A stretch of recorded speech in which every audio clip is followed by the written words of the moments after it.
Welcome to Burlap Teachers. Enjoy the video. You start by matching bitness. Use the X360ce build that equals FIFA 23.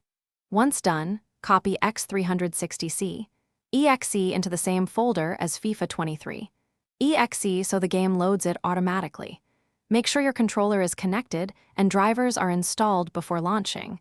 This lets X360ce detect devices immediately. You do this first to avoid DLL path issues and to let the emulator create its config files next to the game files, which is required for injection to work.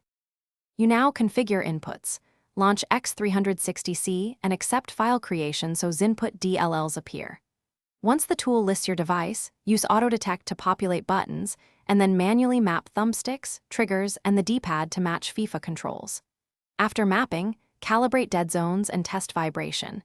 This ensures sensitivity behaves in-game.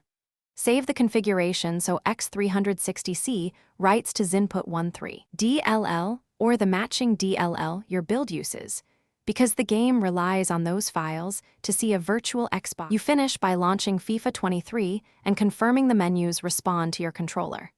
If the game ignores input, make sure the Zinput DLLs are named correctly for the game and placed in the same folder as FIFA 23. Exe and verify you use the correct 32/64-bit X360ce build.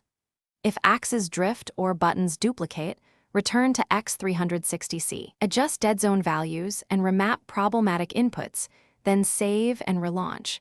A single tweak usually resolves drift or mapping conflicts.